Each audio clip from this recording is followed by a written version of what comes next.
Babes! We're back again.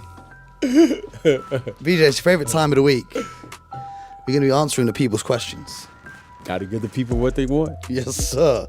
Yes, sir. Before we do that, make sure that you guys hit the link in the description because you are watching the Hoop Genius podcast presented by NBA 2K23. And if you don't yet have the game, hit the link in the description to get your pre-orders in. Today, we're going to be answering your questions. Let me get the list up here on my phone. We've had a lot of questions come in, so we're going to have to see if we can get through all of them. The first question, Brad Denny, BJ, wants to know how, as an NBA player who are really good... How, as an NBA player who are really good player...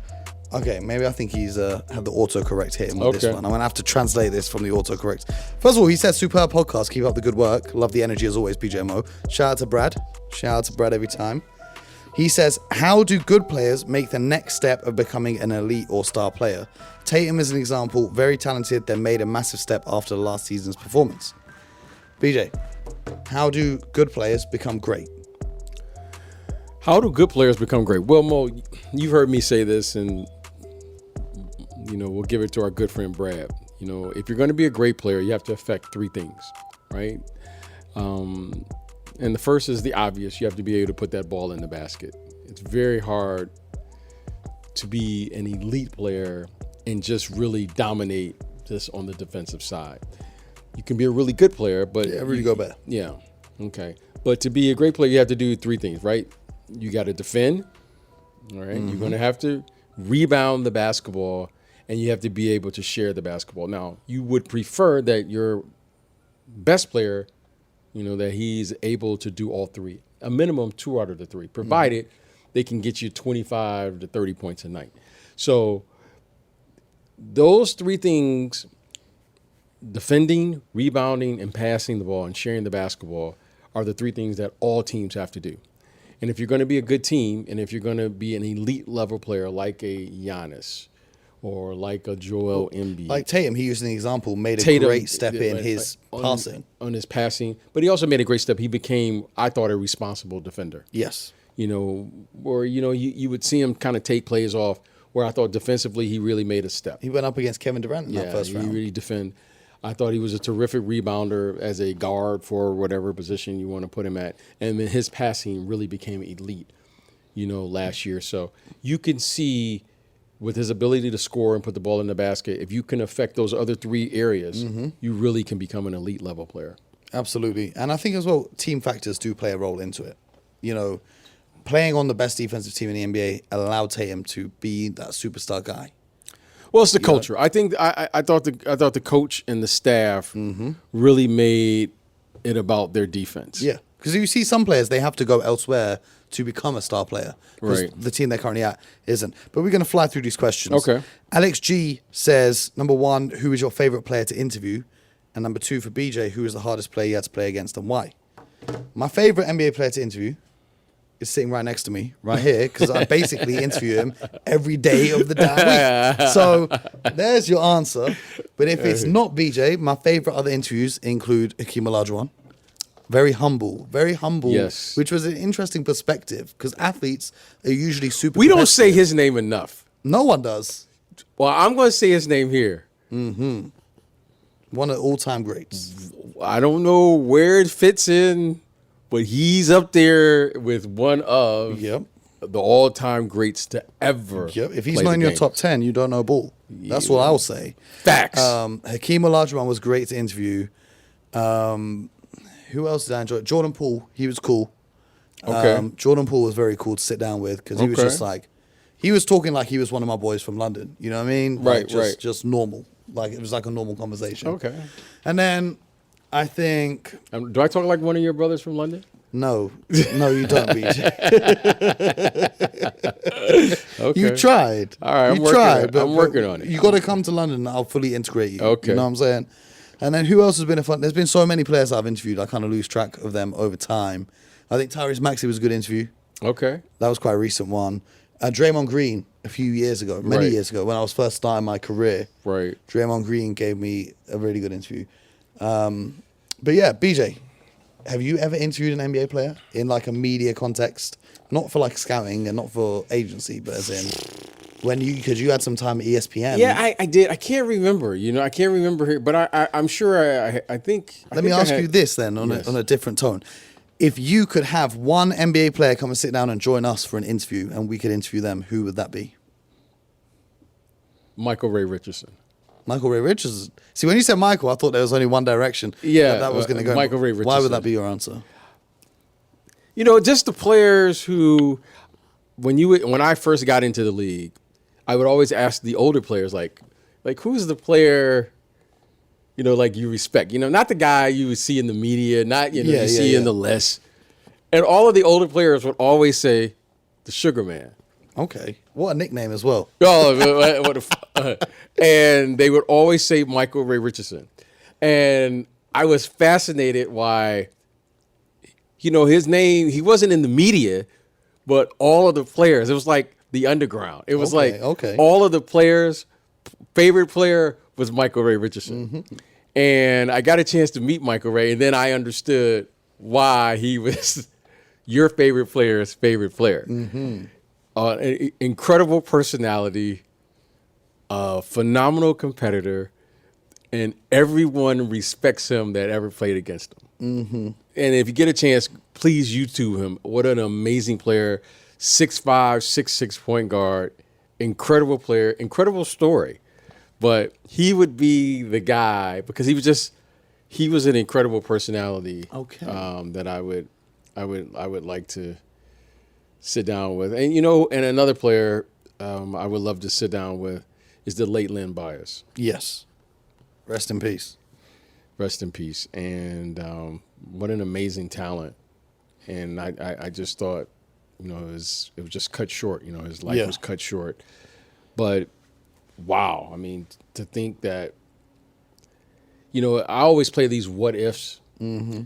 If the late Len Bias with the late Reggie Lewis, Larry Bird, Kevin McHale, Robert Parrish. Well, we'd have another 10 championship banners hanging in Boston. If all of those guys could have played because they all kind of overlapped. Mm-hmm. Wow. I mean, you just don't, you never know. I mean, it really, really just the individual talent. Now, you can't say you're talking the best teams, but if those players could have found a way to play with each other for 2 or 3 years, mm-hmm. If it was in the cards, we could be having a total different discussion on who's the greatest. Absolutely. The second part of Alex's question is who's the hardest player to play against and why? I think you answered this on a previous episode. What was the name of the player? Did he play for like Cleveland or something? He was like just the one guy that would just serve you buckets. Steve Coulter. Yeah, that's the one. I think you told that story. Steve Coulter, he had a move. They called him Crazy Legs, right? We need to get him on the show, and he'll give me 20 right now. There's nothing I can do about it. Steve Coulter. I got the help defense for you. Don't worry about that. Yeah, no, it didn't matter. When he sees me, he's gonna get 20. Okay, so the next question is from Chris Rose. Shout out to Chris Rose every time. He says, "What is the ceiling for the Wizards this season, Ooh. and what should their strategy be moving forwards to avoid being stuck under the ceiling for the next 5 years?" Well, we're going to do a Wizards episode. Okay. We're going to get to it. But the Washington Wizards, I feel, are in a very weird position, okay? Because Bradley Beal is saying all the right things. Yes. I want to win in Washington. It would mean more. But let's be honest. I don't believe the Washington Wizards are going to win a championship with this team as constructed. And I don't see a pathway for them to win a championship anytime soon. Okay. What I do see is a pattern of superstar players, once receiving their massive contracts, asking to be traded somewhere they can win the championship. So, for the Washington Wizards, it's not looking good, bruv.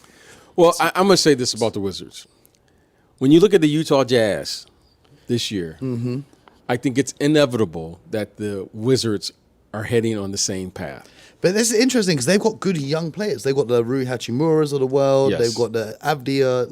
They've got some young pieces. But at some point, you're going to have to make a financial commitment. And think about, though, at the start of last season, for the first 3 or 4 months, we were talking about how good the Wizards were because they had surprised everyone.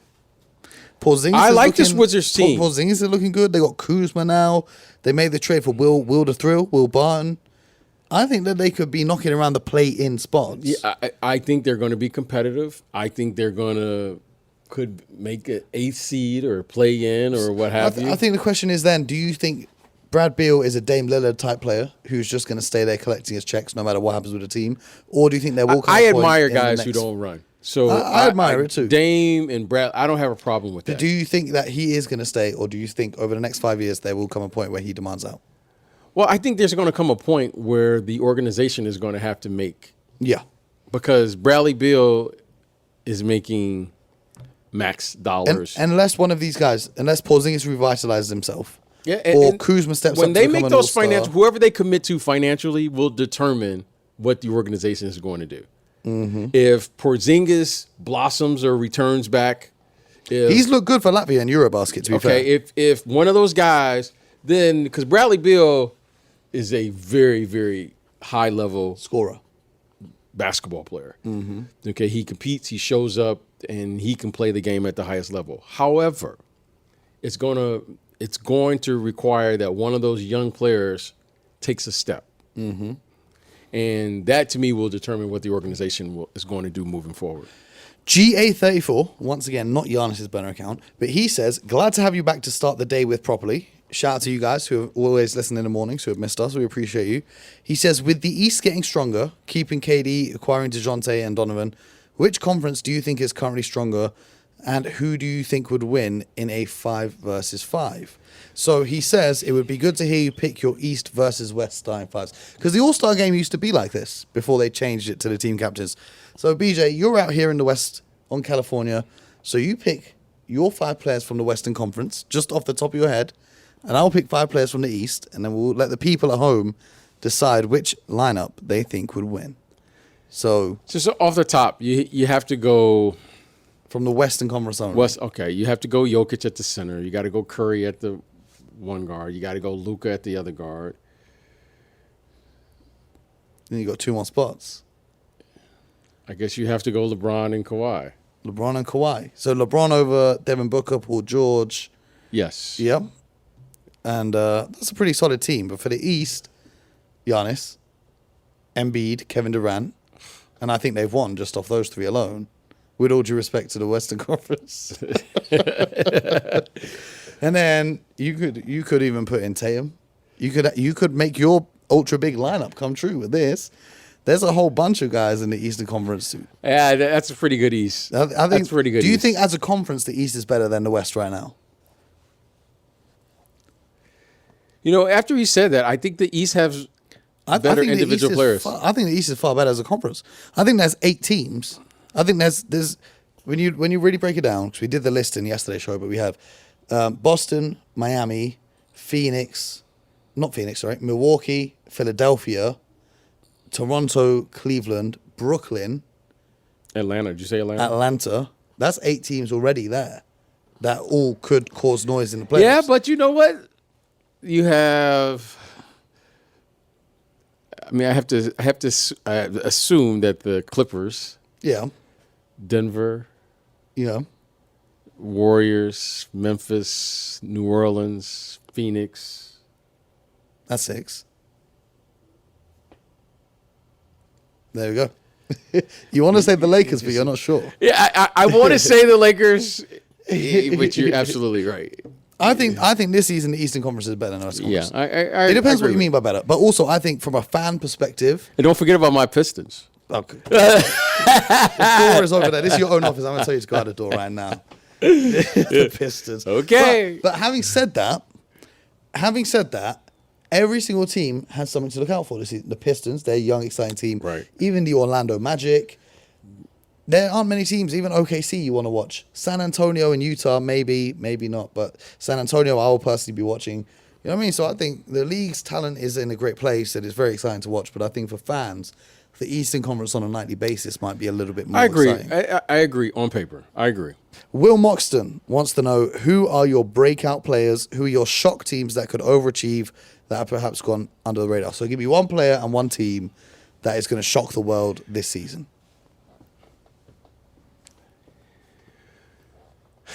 Cleveland. Is that a shock at this point now, though? Or if we pin them in at the 5th or 6th place in the West, do you think they could shock everyone by finishing top 4? In Cleveland? Yeah. Yeah, I think they could finish top 4 in the West. And which player is going to be the breakout player this season? That's interesting. That's. Should I tell you who I think? Who you got? I've been watching a little bit of Eurobasket. I think this kid Franz Wagner for Orlando. I think he's got something. No, I got to give him credit. He really had games last year where you're like, interesting. He does a little bit of everything. Yeah, he's a good level, and he competes. He competes. You know, that's who do I think? It's a little early to be saying that.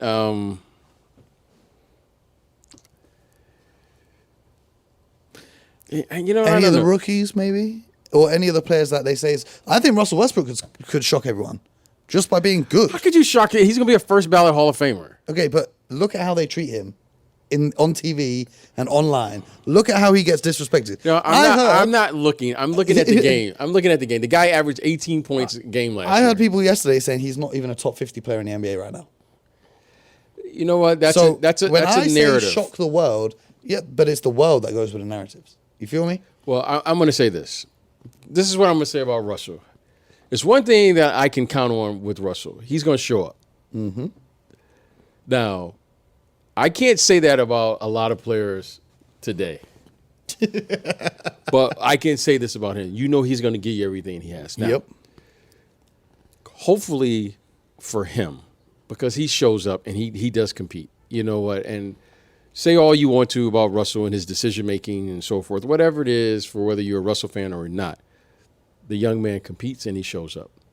So that's a check and a check. Now, hopefully it translates to a winning team. And that's going to be determined by their consistency of what they're going to do.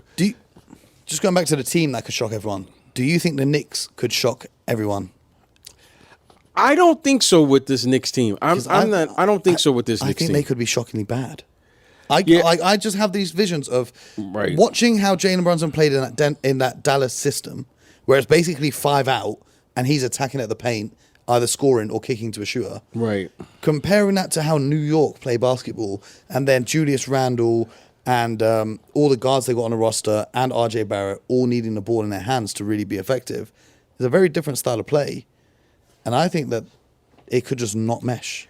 You know, I'm going to go. I've been thinking of who I'm going to go with. There's someone on the Utah Jazz. Colin Sexton. Because he didn't play. I think Colin Sexton or THT.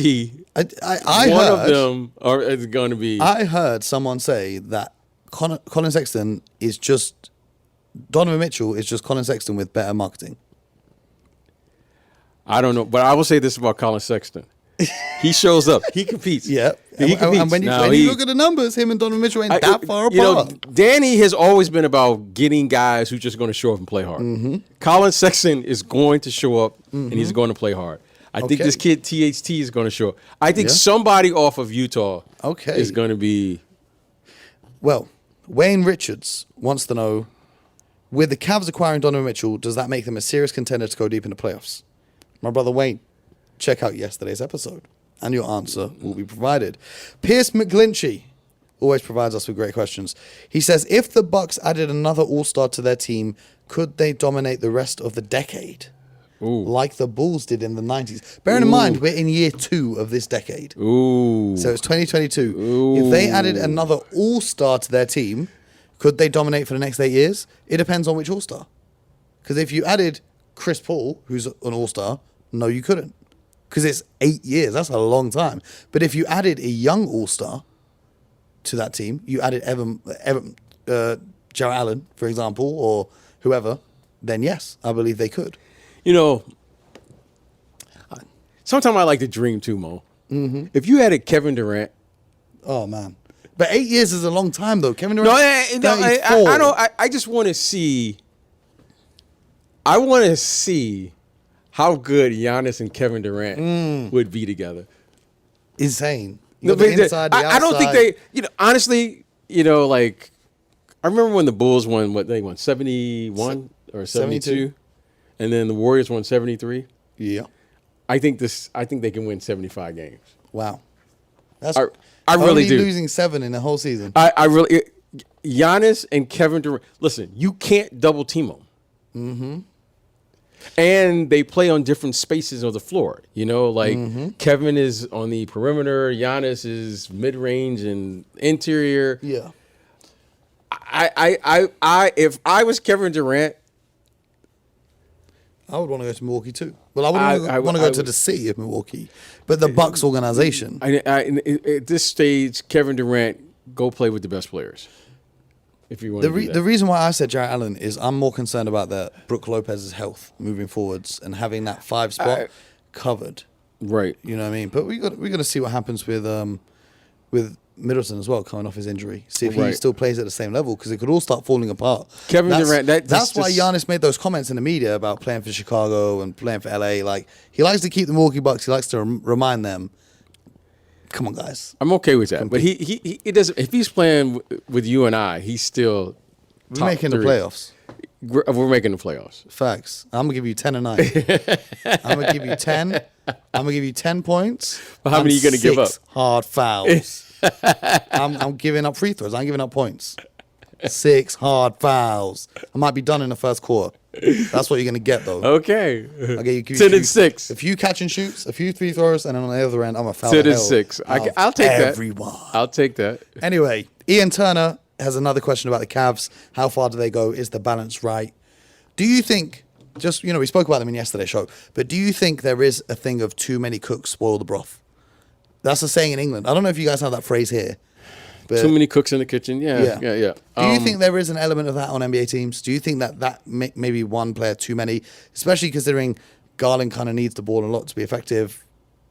Donovan Mitchell definitely needs the ball a lot to be effective. Well, here's the thing with this team. They're relatively young. You know, Garland is a young player. Mm-hmm. Donovan he seems like he's been around forever. What, he's like 25, 26? He's still young. And then their best player is what, 19, 20? Yeah.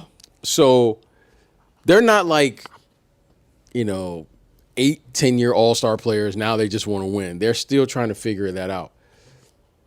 I'm interested to see how good this kid Mobley is going to be. I think if Mobley comes in and establishes from day one, I am the best player on the team. Mm-hmm. I think everything else falls in line. Now, if he's not the best player, then because I think Donovan Mitchell is getting there and he's thinking he's the best player.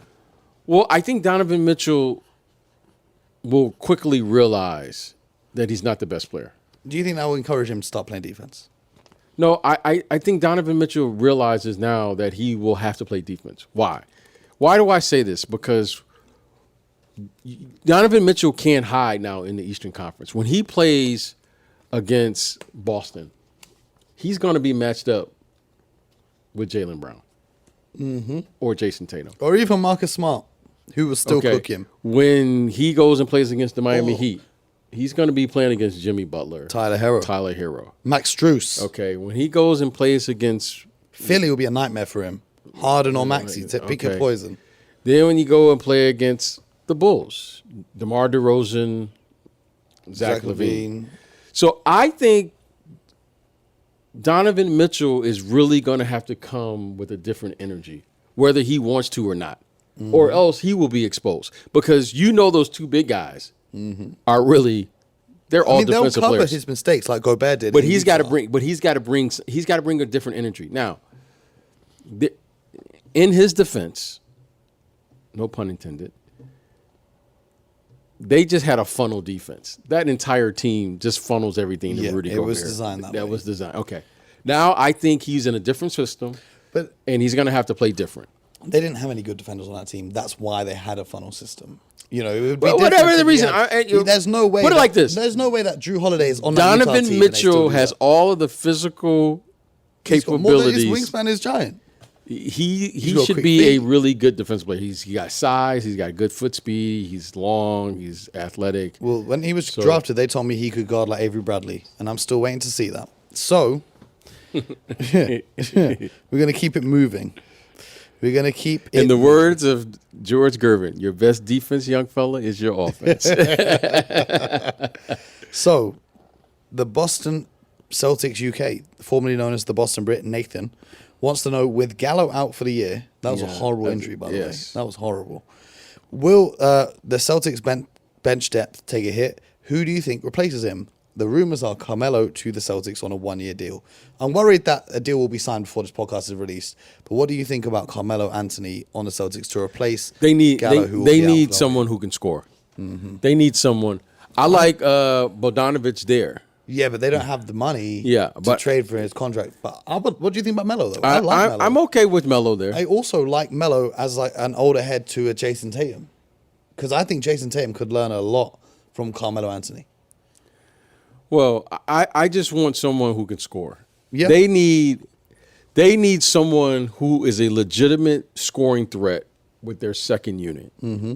And Carmelo... See, I wanted Montrezl Harrell before he signed with the Sixers yesterday. Yeah, I don't think that's... So I just think with Rob Williams' injuries and Al Horford's age, having a bigger body there might be useful in terms of rebounding, and then Harrell can give you a little I agree with that. I agree with that. But they need somebody who can score. They need someone who can score because we got to figure out how to play without Jaylen Brown or Jason Tatum. Mm-hmm. And Carmelo, we know defensively is well documented. It's the same as Gallinari, though.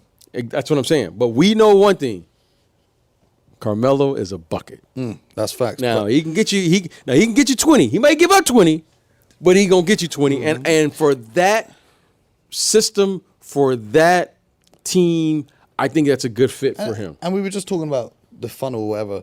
With Rob Williams behind him, I'm less worried about Carmelo. You know what I mean? I Carmelo competes to hide him. Carmelo competes, you know what I mean? And I think at this stage would be I think that would be a good fit for him. I would like to see that. I would very much Melo like to and see Green. That would be. It wouldn't look normal. You know, it looks like one of them weird photoshops that fans make over the years. But I would love. Carmelo Anthony used to be one of my favorite players when he was at the peak of his powers. Right, Denver Melo, early New York Melo. He was on a whole nother level. Remember that game where he was on the Knicks against Chicago and he would just walk up the court, pull up for three, tie the game, go to overtime. Walk up the court, pull up for three, win the game in overtime. Just effortless. Yeah, Melo's he's been incredible. Do you know why I like Melo? Because I'm a big fella. He could score the ball with a minimum It's always energy about you, expended. It's always about me. Because you know what? I used to watch Melo, right? I used to watch his jab step in the mid-post. How he could throw defenders off just with the jab step alone before even using his dribble. You know and what I'm that saying? was you. That's you. I tried to be. It's not me. I'm not Carmelo Anthony, but I tried to be. I'm not the quickest player in the world. You know what I mean? But you got to find ways to score and be crafty. So shout out to Melo. Question coming in. J41777. Why hasn't there been a podcast in ages? I extend my sincerest apologies. That is all my fault. You're looking at the reason right here. Yep, that was all me. I was traveling. I was flying. You know what's weird about that question, though, Mo? Uh-huh. It's this whole episode. I just been looking at this shirt, and you know how weird it is for me to be looking at myself. Not just one of you. There's 1, 2, 3 of you on the shirt. If you guys can't see, you got to head over to YouTube so you can see the visuals. I didn't know whether I should wear it today. I thought, let me wear it. And see his reaction. I just want to know. It's really weird. But. Yeah, and for everyone asking, the shirts are coming soon. Finding a new supplier because I'm not happy with the quality of this one. That's why I didn't bring you one to gift you. All right. I'm not too happy with the quality of this one. I want to find an even better supplier. So it's taking a minute to find it.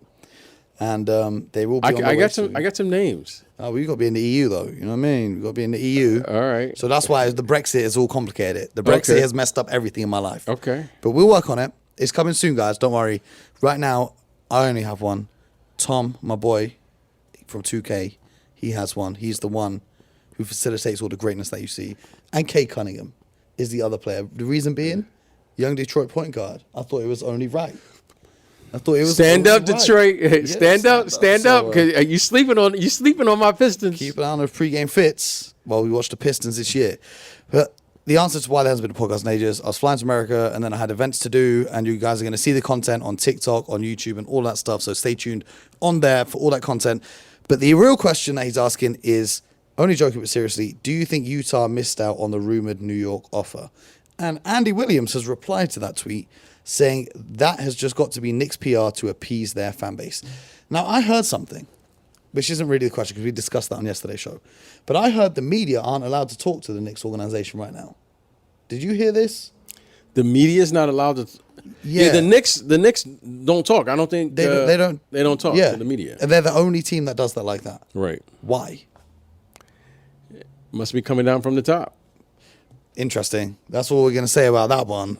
But we have another question from Paul Bernard. Shout out to Paul every time for the support. Did BJ know he wanted to remain in basketball post-playing career? Was it an easy transition? Also, any news on the merch? The merch, stay tuned. BJ knew he wanted to do media the day he met me and he heard the podcast and he was like, this is what I want to do forever, every day of my life. But so BJ, what was it like when you retired? Because you went straight to work in the front office for the Bulls. What was that transition like? Well, back then there was no podcast, so I didn't know I was going to be doing a podcast. However, I did know I wanted to continue to learn about the business of basketball and where it was going, what it's doing. And now here I am talking on a podcast and YouTube and TikTok and Instagram and all of these things, which I couldn't imagine. We still got to get you set up on those. Yes. You guys stay tuned. The BJ Armstrong TikTok channel is coming soon. Yeah. He keeps saying no, but I'm going to make it happen. But I did know I wanted to be in the business. Yeah. To what extent, I had no idea. So it's been fun. And being able to work with, work with you and work in this technology and watch the game expand has been fabulous. So it was fun, and it's continuing to be fun, and I'm learning each and every day. I appreciate that greatly. And we all, I speak for myself and everyone listening, we appreciate your time each and every day. Yes, we do. And Glenn Vardy has a question. He says, with Pat Bev now at the Lakers, do you see Westbrook still with us come training camp? If not, is Indiana the most likely trade destination? A trade involving Buddy Hield and Miles Turner. Also, can BJ stop doing long, silent pauses? Shout out to Glenn. Shout out to Glenn. Glenn, I'm working on that. Mo constantly reminds me of that. There's two things every day of my life. The long pauses, and then when BJ's at home and he taps the table, yes, but it makes the laptop shake, so the camera starts wobbling. Yeah. I'm just looking at it like, no, please. I'm going to buy him a padded table, and then the pauses, we're just going to have to figure that out. Yeah, we're going to figure it. It's most, I'm like, where is this coming from? It's coming from, this is where it's coming from the people. Yeah. What was the question again? What was Do you see Westbrook in Indiana in exchange? I like that trade for the Lakers. Hield and Turner. I think it's an interesting trade. However, I'm not sure if it works basketball wise because I don't see Russell working into the timeline of. The idea would be that he gets bought out by the Indiana Pacers, then goes and signs at Charlotte or whatever destination you want to go sign at. But I think it works. I think it works. I think if it's presented to the Lakers, I think they would have to consider it. I think that trade moves the Lakers from near to serious contenders because you get shooting at an elite level from Buddy Hield and you get elite level rim protection, and that allows Anthony Davis to play the 4 where he seems to be more comfortable. So I think for the Lakers that'd be good, but Indiana know that they've not got the leverage, so they would tell the Lakers, we want those 2 first-round picks, and I don't think the Lakers would be too keen to get that done unless the season goes horribly, like we said in yesterday's show, right? And it gets to the trade deadline. Craig Chambers wants to know, Mo, what my player build will you be hooping with on 2K23? I will be using a big man. I will be living out my dreams of being 7 foot tall via the video game. My character, known as Nikola Brokic, is an elite force. That was a long pause. So they can get the reaction. If you guys want to know why I just paused, you have to watch the YouTube video to BJ's face when I just said that. Nikola Brokic will be back in full force on NBA 2K23. Okay. Because he is a passing god. Picks out. You never seen a big man pass like Nikola Brokic on 2K. It's unbelievable scenes. Okay. Him with the behind the back, no look, and everything. Next question. We're running out of time. This is going to be the final question. It comes in from Ryan Woodcock, who wants to know, do you think we'll see any new franchises join the NBA in the next few years or relocate to bigger cities / markets? I think a lot of this comes from LeBron recently saying he wants to own a team in Las Vegas. Seattle, of course, there's always rumors about them every offseason. How many years do you think it will be until we see either an expansion or a relocation? Because I'm imagining Seattle. I would think in the next 4 to 6 years, okay, maybe sooner, that you're going to hear some serious talk. And here's why I say that. It's because, these governors and owners of these teams, during COVID, they took a serious hit in the evaluation. And I think one of the ways to create value would be to add a couple new teams. I would love to see a team abroad, like in London, Germany, Paris.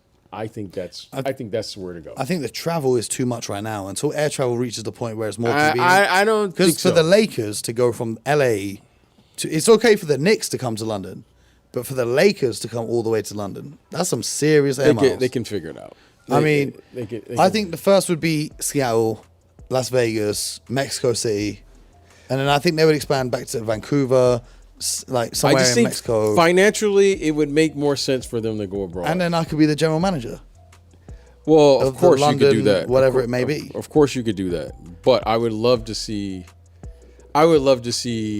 Paris. I would love to see Spain. Istanbul. The fans would go nuts. Germany, London. I just think it's inevitable that you're going to have a European division. I think it's just inevitable. I think it makes good business sense.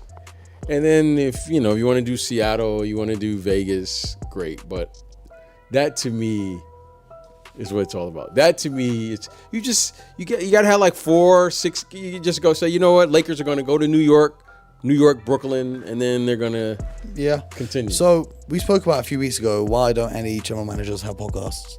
If they build a franchise in London, you may be looking at the first ever general manager with a podcast. For sure.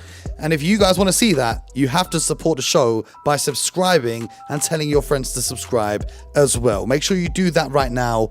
Hit the link in our description to pre-order your copy of NBA 2K or just buy your copy. I don't know if the game's going to be out by the time this episode releases because I'm about to hop on a plane. But get 2K23. We can play. If you're on PS5, you can come and hoop with Nikola Brokic in the neighborhood. BJ has no idea what I'm talking about right now. He's going to learn. Appreciate everyone who sent in their questions. If you've got more questions, look out for the tweets where you can submit your questions. And until next time, get buckets.